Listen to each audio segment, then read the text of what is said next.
Ici à Castello, lorsque quelqu'un vient vous voir et qu'il s'apprête à partir, on lui dit généralement « J'ai oublié de t'offrir un verre ». La nature économe de notre peuple est proverbiale et ses motivations sont profondément enracinées, même si aujourd'hui on peut en saisir la veine ironique en dégustant un bon verre de vermentino. Pendant très longtemps, il y a eu des zones particulièrement propices au vermentino.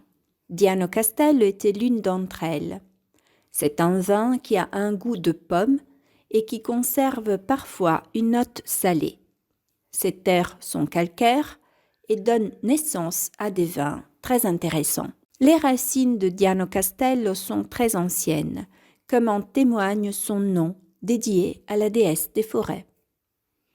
L'âme de Castello est sans aucun doute son histoire. Ici, le temps semble s'écouler plus lentement et de nombreuses personnes passent leur temps à admirer le panorama et les nombreux petits détails qui témoignent d'une histoire ancienne et importante. Il nous faut absolument vous donner une idée de cette histoire ancienne en vous signalant quelques témoignages gravés dans la pierre, compagnon parfait d'une promenade qui vous amènera à la découverte de quelques chefs-d'œuvre de l'art, en commençant peut-être par les plus cachés, comme ce plafond. Lorsque vous entrez ici, vous devez immédiatement regarder en haut. Le plafond est original et date de plus de 500 ans.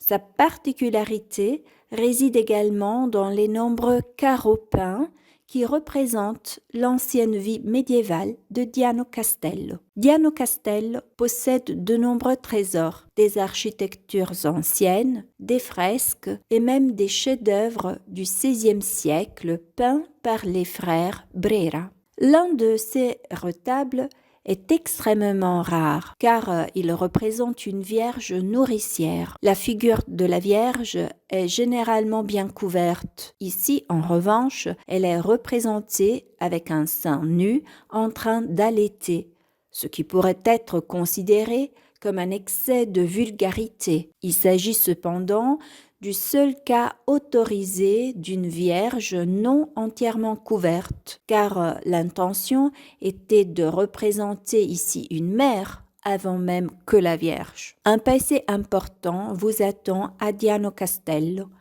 et il y a des lieux qui, plus que d'autres, vous y plongeront. Les lones sont des réservoirs horizontaux qui ont pour fonction de recueillir l'eau de pluie et qui ont été construites sous de nombreuses maisons dans les temps anciens. Grâce à ces réservoirs, Diano Castello a toujours pu résister à des sièges prolongés. Aujourd'hui encore, les lones recueillent l'eau de pluie et sont des lieux vraiment fascinants.